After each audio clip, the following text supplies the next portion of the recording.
What is going on, everyone? In this video, we're going to be taking a look at NILOU.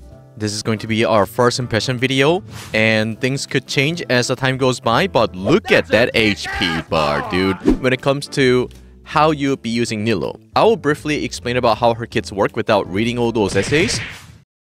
So as we can see here, if you build your team with all Dendro or Hydro characters, you're going to be getting 100 Elemental Mastery for 10 seconds whenever they are hit by Dendro attacks. And then instead of getting the regular Dendro cores, we're going to be creating Bountiful cores instead of Dendro cores. They're going to be exploding a lot quicker compared to the Dendro cores. Dendro cores take like 6 seconds to explode. Bountiful cores, they explode within like 1 second, and then their AoE is pretty big. The next talent that we have says every 1000 points of NILOU's max HP above 30k will cause the damage dealt by Bountiful cores increase by 9%. The maximum increase in Bountiful core damage that can be achieved this way is 400%. So we do a quick math here. If we can reach 74.4k HP, then we can get the maximum damage bonus from this talent. And then we'll explain about her skill as we show you on the screen. So her unique potential is coming from her E skills. After you use your E, you enter a state where you do Hydro damage based on your max HP, obviously. This is where I think she's a very well made character. And then her normal attack will become Hydro damage, and you cannot do charge attacks. And your multiplier will turn into this. Instead of doing normal attack where it's based on your attack, after you use your E, your damage will be scaling off from the max HP that you have. And then keep that in mind that after you finish your E skill by using it multiple times, you will be able to have a Hydro aura that stays around your character. Whether if you stay on the field or not, it's going to stay. You should be able to use your Dendro characters, get closer to the enemy, and then be able to create the Bountiful cores. And then her Q. It's quite straightforward. After you use your Q, you do a little bit of Hydro damage, and after a certain amount of time, the opponent will take another wave of Hydro damage. So first skill damage is going to be 25% max HP at level 6, and the last hit is going to be 31.5% max HP. Cooldown 18 seconds, and the energy cost is 70. From NILOU's best in slot weapon, which is Key of Kaj Nisut. This thing basically gives you 86% HP, and oh my god, dude. This weapon gives 0.12% of their max HP as Elemental Mastery, and it stacks 3 times. So one stack gives 85 EM. Times 3, that is 255 EM for free. Or when the third stack's duration is refreshed, the Elemental Mastery of all nearby party members will be increased by 0.2% of the equipping character's max HP for 20 seconds. So we get 140 EM bonus. This weapon is so valuable and very well fitting for NILOU. Basically, for artifacts, you can just do a mixture of 2-piece set from Tenacity set and then 2-piece from whatever that benefits you. Maybe Wonder set that gives you 80 EM. In this page at the moment, we're using 4-piece Tenacity sets, but the optimal set you want to use, because NILOU doesn't have her best in slot artifacts, you want to use 2-piece Tenacity set and the other 2-piece set that gives you HP, maybe for the future, right? Okay, so for NILOU, we have 71k max HP, 50 EM, we have like literally no critical rate and critical damage. We have energy charge, not so much, but because we're going to be adding one more Hydro character in the team, so it doesn't really matter. Right now, let's talk about her team. Okay, so we are kind of forced to use Hydro and Dendro only, so we can use her full potential. We are going to be using, well, one of the best Dendro applicator, DMC. So it doesn't matter whether if you use Koli or Tainari, but definitely you need to have more than one Dendro character. And then for the last character, we need to have another Hydro for the Hydro Resonance. So I would be using Kokomi. Let's go ahead and see how this goes. So this is her dance. So we do it 3 times, and do it 1 more time, and then we're going to be creating the Hydro Aura. We do this. Look at that damage. It's quite huge. It's quite interesting. It's a new way of doing damage. I like that. And it's quite strong too. And then if you look at the cooldown, the rotation is quite perfect. And the most important thing you guys probably want to see right now is going to be, how is she compared to like other DPS characters, and is she actually viable when it comes to doing a boss? I'm gonna go ahead and take her to Azdaha and see how things goes.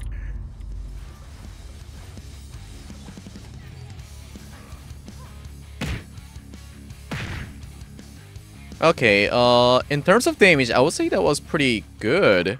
This is not bad at all. But one downside I see is that Dendro Core has to explode within like certain radius so that you hit the most monsters out in the field, especially when they're kind of scattered in, well, especially Spear Abyss. Then that's when you start to think, what the f, man? It takes a lot of time for me to actually get to them and kill them, right? I don't know what other people think about NILOU, but I would like to say that NILOU is quite interesting character because whether if she's the one who creates the bloom or not, she still does enough damage. Although the Dendro Core or Dendro reaction was kind of limited, I would like to say that NILOU kind of unlocks that potential. But I wouldn't like to recommend you to go for a character that kind of limits you from making a team. I don't like this limitation. I don't think you like this limitation as well. So why don't we go ahead and take her out and kind of ignore one of her passive just for the meme, you know? This Dendro Hydro team. Why don't we put her into a national team? I know what you would say, but I like it, okay? I like this. Alright, so this is my meme build NILOU. We have 42,000 max HP. We have 2100 attack, 111 Ultimate Mastery. We have 95% crit rate, 192% critical damage, 109 energy charge. We have 61% hydro damage bonus. We have 4-piece Heart of Depth. Talent stays the same. But then again, even for the meme build, you don't want to have your normal attack levels. And then my team is NILOU, Bennett, Xiangling, and Kazuha. Let's see how it goes. Use Q here.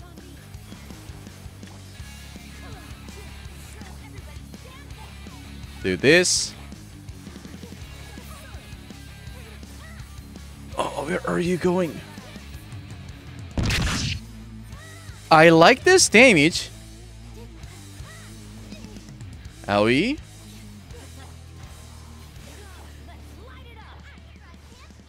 We have a energy charge problem. Okay, so problem with this team. Number one, we lack energy charge for Hydro. So we can't be using her Q more often. So using her as like on-field Hydro applicator seems to be a little cope. Because of the way she's built, her skill kit kind of limits us to use only Hydro and Dendro characters. So if you were to use her like this, then it was kind of inevitable that she was going to be like this, yeah? I thought it would be much better at the moment for us to just finish her dance, have the aura up, and then use Dendro characters instead of making her do the application herself with the normal attacks. So I like how we have options, because that means that whatever happens in the future, we could possibly adapt and change the way we use her. So yeah, let's go ahead and add another Hydro character. We can use Yellen, or we could also be using Xingqiu, but this time let's use Xingqiu so that it will be more relatable. With another Hydro character in the team, we get Hydro Resonance. That means we get 25% max HP increase. So NILOU has 42k. What does it feel like? It's not that much of an increase. That's okay, we just go in now. Because we have the healer, we've got Xingqiu, so Hydro Particles, we have no problem with that. Maybe having a shielder could change things, but because I just don't like how I get pushed out from stupid monsters. Stop.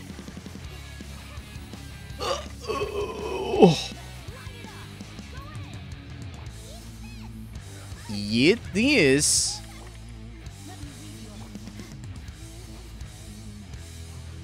Look at this. Oh my god. Stupid boss just digging a hole. Okay, there you go. Do this.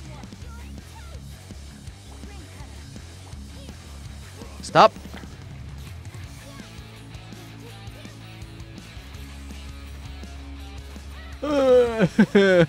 And because we have Xingqiu, it is not guaranteed that NILOU is going to be the one who's doing the vape. Lastly, we can test out her Q damage.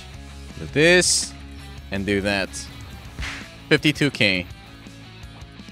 And then that was 28k afterwards. I should have had Xiangling or something, but that is okay. Alright, so we have seen her max potential vaporize damage. So at level 6 is not that big. It is still better for us to build her as MiHoYo suggests us to do with her passive. I'm very glad that we were able to kind of, you know, solve one of our curiosity. So, before we wrap up this video, I would like to compare her business style weapon versus the Jade Cutter, okay? So in here, we can use R1. Level 90 Jade Cutter would only give me more base attack, and all the weapon passive is going to stay the same, so I'm just going to use this. I don't even need crit rate anyways. Stay away.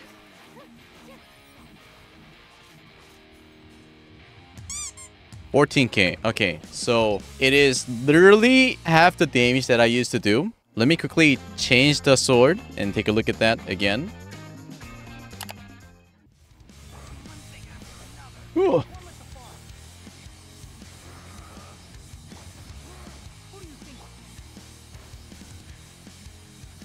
Okay, do this.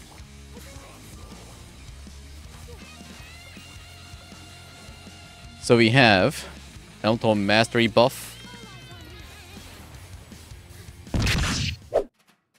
I would like to say that it will be hard for you to use NILOU without her best in slot weapon. If you do not have enough resource to pull for NILOU and her weapon, I would say just don't bother and go for something else. But if you don't really care about a damage at the moment, you know, a lot of the people are saying, you know, there's no end game, blah, blah, blah. You should go for whatever character you like. But I like characters that does a lot of damage. If I had the choice to pull for one character and like maybe I don't know about the weapon, then I would definitely skip NILOU for, you know, there's upcoming Dendro Archon as well. So you should probably think about this, okay? I hope you guys found this showcase useful and helped you decide whether if you should be going for NILOU or not. To be honest, I absolutely enjoyed her gameplay. I would definitely pull for live server. I'm not so sure about C6, but on the next video we're going to be uploading, we're going to be doing C6 to C6 comparison NILOU, as well as her damage at R5 best in slot weapon. I think it's going to be nasty. But who knows? Stay tuned. Make sure you're subscribed to my channel and leave a like and tell me what you think about NILOU. And I'll see you guys in the next one.